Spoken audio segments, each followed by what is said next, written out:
ዝተኸበረ ሰላምታና ኣበቢ ዘለኹም ተመኒና ክቡራት ተኸታተልቲ ዕለታዊ መደብና ዜናታት ዝዕለት ናባኹም ክነብል ፈለማ ኣርእስተ ዜና ክነስማዕኩም።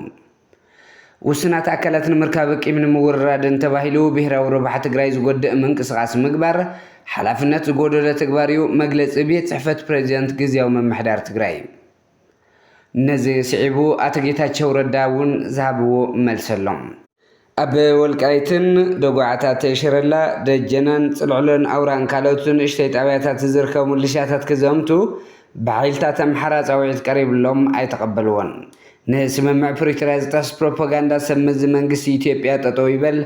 ክብል ውድብ ህወሓት ኣተሓሳሲቡ።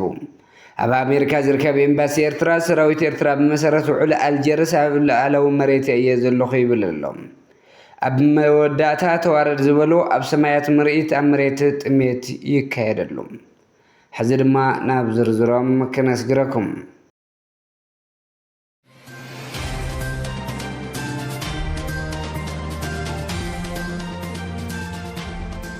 ኣብዚ ዝሓለፈ ሰሙን ነበር ፕሬዚደንት ግዚያዊ ምምሕዳር ትግራይ ኣቶ ጌታቸው ረዳ ኣብ ፋና ቀሪቦም ኣብ ዝሃብዎ መግለፂ ተሓታትነትን ልዕልና ሕግን ንምርግጋፅ ዝዓለመ ዘይኮነ ዝፈረሰ ይፍረስ ብዘስምዕ ታሪክ ቃልሲ ህዝቢ ትግራይ ብዘጉድፍ መጻኢ ዕድል ትግራይ ኣብ ሓደጋ ብዘእቱን ኣብ ውልቀ ሰባት ጉጅለን ትካላት ዘነጻጸረ መጥቃዕትን ሕነ ምፍዳይን ማእኸል ዝገበረ ፖለቲካዊ ኣንቅዶ ዝመርሖ ምዃኑ ተዓዚብና ኣለና። ኣይተ ጌታቸው ኣብ ናይ ስልጣን ጻንሒቶም ዝተረኣዩ ውድቀታት ሙሉእ ብምሉእ ናብ ካልእ ኣካል ብምስባብ ከሳሲ ኮይኖም ከም ዝቐነዩ እውን ተራእዮም። እዚ ዘርኣይዎ ተግባር ሓድሽ ወለዶን ኣብ መሪሕነት መፂኡ ኢሉ ተስፋ ገይሩሉ ዝደገፎ መንእሰይ ትግራይ እውን ዘሕፈረ ተግባር ኣብ ልዕሊ ምዃኑ ፍትሕን ተሓታትነትን እውን ናብ ናይ ሚድያ ፕሮፓጋንዳ ዘውረደ ሓላፍነት ዝጎድሎ ተግባር እዩ ኢሉ። ካብዚ ብተወሳኺ ኣይተ ጌታቸው ከም ኣብ መወዳእታ ጫፍ ዘለው መራሒ ብፕሬዚደንትነቶም ጥራሕ ክውሰንሉ ኣብ ኢዶም ኣብ ዝኣተው ጥቓ ሓደ ዓመት ዝገበረ ንማንም ቅዳሕ ዘይተገብረን ብዙሕ ፃዕሪ ዝተገብረሉን ዝተወደአ ናይ ምፅራይ ውፅኢት ብፍሉይ ከዓ ዘይሕጋዊ ዝውውር ሰብ ሁማን ትራፊኪንግ ውዱእ ሰነድ ኣብ ክንዲ ብእዋንን ናብ ፍትሕን ተሓታትነትን ምስግጋር ኣብ ማሕበራዊ ሚድያ ክዝርጋሕ ገይሮምዎ ኣለው። እዚ ሓላፍነት ዝጎደለ ተግባር እዚ ክጥቀዕዎ ንዝደልዩ ውልቀ ሰባት ጥራሕ ዕላማ ዝገበረ እንተይኮነ ፍትሕን ተሓታትነትን ንምርግጋፅ ዝግበር ምንቅስቓስ ዝጎድእን ኣብ መስርሕ ምፅራይ ተሳትፎ ንዝነበሮም ውልቀ ሰባትን ቤተሰቦምን ኣብ ሓደጋ ዘእቱ ካብ ነበር ፕሬዚደንት ጥራሕ እንተይኮነ ካብ ንቡርን ነውርን ዝፈልጥ ማሕበረሰብ ዝነብር ዝኾነ ዓይነት ሰብ ትፅቢት ዘይግበር ካብ ሰውነት ዘውርን ናይ ነውሪ ተግባር እዩ ኢሉ። እዚ ከምዚ ዝመሰለ ድሕሪ ዳንዴራ ይብቆል ዝዓይነቱ ተግባር ፕሬዚደንት ግዚያዊ ምምሕዳር ትግራይ ብምዃኖም ጥራሕ ክፈልጥዎ ዝኽኣሉ ከም ብሄራዊ ጉዳያት ትግራይ ተገይሮም ክሳብ መወዳእታ ክዕቀቡ ዝግብኦም እምበር ንትግራይን ህዝቢ ዘስዕቦ ጉዳት ብዘየገድስ ናብ ርካሽ ዕዳጋ ክወርዱ ወሲኖም ብቁርፀኝነት ዝተግበርዎን በዚ ከቐፅሉ ከም ዝኽእሉ ዝግመት ኮይኑ እዚ ዝወረደን ሓላፍነት ዝጎደለ ተግባር ሕጋውን ሞራላውን ቁመና ዝሰሓተ መንነቶም ዘርኣየ ተግባር ኮይኑ ተመዝጊበሉ ይብል። ኣቶ ጌታቸው ረዳ ዝሃብዎ መልሲ ድማ መሸጣ ሰባት ኣብ ትግራይ ዝምልከት ዝተገብረ መፅናዕትን ንዕኡ ስዒቡ ዝተወሰነ ናይ ክሲ መዝገብ ንፈልጥ ዝተወሰነና ሰባት ኣለና። ፕሬዚደንት ታደሰ ቢሮ ፍትሒ፣ ኮሚሽን ፖሊስ፣ ቢሮ ፀጥታ ከምኡውን ገለ ላዕለዎት መራሕቲ ሰራዊት ንፈልጥ። ከም ፕሬዚደንት ድማ ናብ ተግባር ናይ ምእታው ድሌት ከምዘየለ ምስ ፈለጥኩ ናብ ዝምልከቶም ኣካላት ከም ዝሰደድክዎ እውን ብዕላ ፍሊጠየ ድሮካ ካብ ዓዲ ክወፁ ሓገዝ ተገብረሎም ሰባት ወፂኦም ኣለው ይብሉ። ኣብዚ ሕዚ ሰዓት ካብ ምዕራብ ትግራይ ዝተረኸበ ጭቡጥ ሓበሬታ ኣብ ወልቃይት ደጓዕታት ሽረላ ደጀና ጽልዕሎን ኣውራን ካልኦት ንኣሽተይ ጣብያታት ዝርከቡ ምልሻታት ክዘምቱ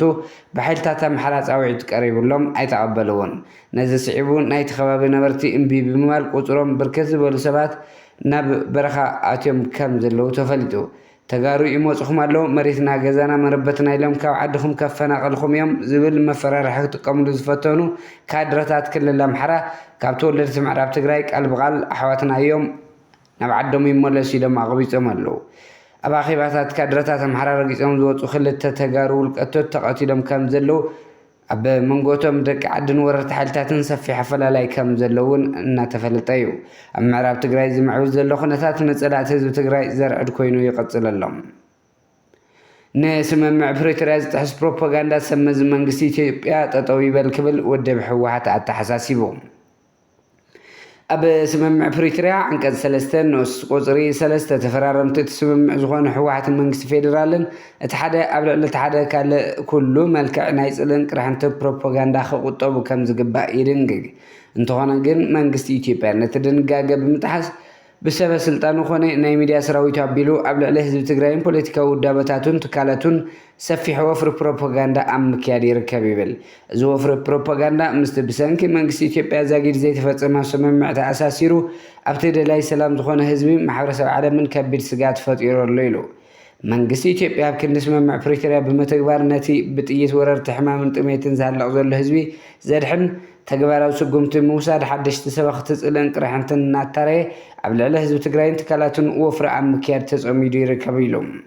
መንግስቲ ኢትዮጵያ ህዝቢ ትግራይ ብዘይ መሪሕ ውድብን ዓቕምታቱ መኸታ ኣትሪፍካ ስምምዕ ፕሪቶሪያ ኣብ ሰናይ ድሌቱ ጥራሕ ክንጥልጠልን ክፈርስን ባውሩ ድማ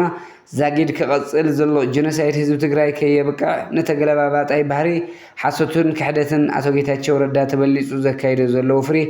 ኣብ መንጎ ተስማዕማዕታ ኣካላት ምትእምማን ከይህሉ ዝገብር ኢሎም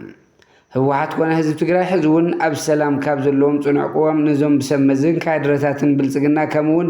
ብትካላት ሚድያታት መንግስቲ ኢትዮጵያ ዝካየድ ዘለዎ ወፍርታት ብዓቕልን ትዕግስትን ተጸሚሞም ንትግበራ ስምምዕ ፕሪቶሪያ ኣብ ምጽዋዕ ይርከበሉ ኣሎም መንግስቲ ኢትዮጵያ እውን ካብዚ ዘካየደ ዘሎ ንስምምዕ ፕሪቶሪያ ጸባኦ ወፍሪ ተቆጢቡ ነዚ ኣተው ውዕል ተገዛእ ክኾን ተግባራቱ ክሰርሕን ይግባእ ኢሎም ኣብ ኣሜሪካ ዝርከብ ኤምባሲ ኤርትራ ሰራዊት ኤርትራ ብመሰረት ውዕሊ ኣልጀርስ ኣብ ላዕላዊ መሬት እየ ዘለኹ ይብል ኣብ ባይታ ዘሎ ሓቂ ግን ሰራዊት ሻዕብያ 25 ጣብያታት 26 ሚእታዊ ኣብ 8 ወረዳታት ትግራይ ብሓይሊ ተቆጻጺሩ ኣሎ ብብልጽግና ዝወር ሓይሊ ኣምሓራ ንደመቀ ዘውዱ ተከዘዘብ እውን 85 ጣብያታት 74 ሚእታዊ ኣብ 12 ወረዳታት ንልዕሊ 4 ዓመት ብሓይሊ ገቢጡ ይርከብ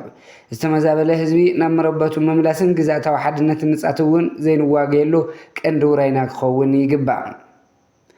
ተዋረድ ዝበሎ ኣብ ሰማያት ምሬት ኣብ መሬት ጥሜት እዚ ናይ ቅድሚት ማል ምሸት ምሬት ድሮን ኣዲስ ኣበባ ንስርዓት ብልጽግና ካልእ ሰበብ ሒዙሉ መፅሎም ብጉዳይ ደሞዝን ክብሪ መነባብሮን ህዝቢ ኢትዮጵያ ይሕነቑ ኣብ ዘሎ ግዜ ክንዲ ወጻእታት ንሾው ኦፍ ፕሮፓጋንዳ መጥፎ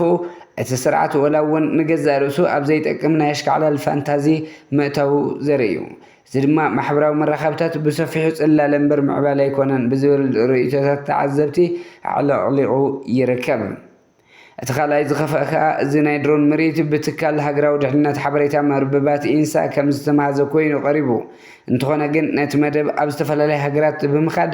ብልዑል ወጻእታት ምርኢት ብዘቕርባ ተራ ናይ ሲንጋፖር ትካል ተኻይደሎም እቲ ሳልሳይ ድማ ነቲ ተግባራት ብምዕዛብ ነቲ ብማሕበር ሓኻይም እቲ ሃገር ኣቢሉ ማሕበር መምህራን ማሕበር ሰማይ ሓጊ ወዘተ ወሃብቲ ህዝባዊ ኣገልግሎት ማሕበራት ልሒሙ ዘሎ ህዝባዊ ኣበያን ተቃውሞን ነዳዲ ምውሳኽ መሕጨጪ ነጠፍቲ ማሕበራዊ ሚድያታት ኮይነሎም ኣብይ ኣሕመድን ህዝቢ ኢትዮጵያ ብዘለውን ዕቐት ግን ክሳብ ክንደየናይ ዝተዘርግሐ ምዃኑ ንምግማቱ ዘጸግም እዩ እምበር ከስ ክቡራት ተኸታተልቲ መደብና ዜናታት ዝዕለት ኣብዚ ከንቢትና ስሰናይ ንዓኹም ሰላም ንዓኸ ትግራይ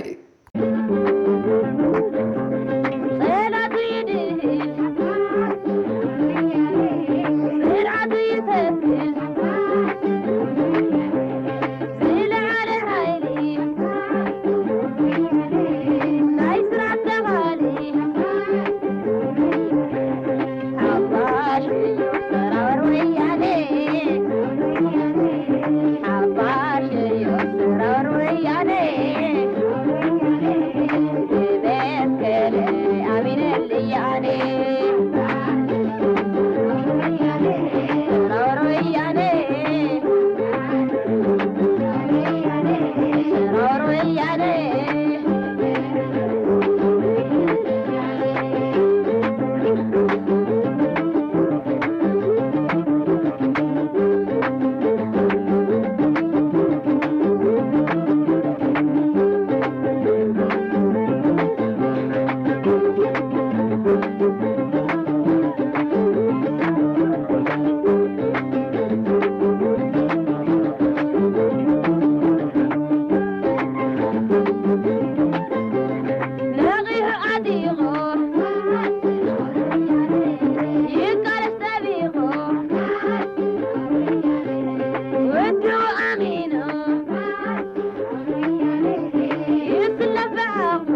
you.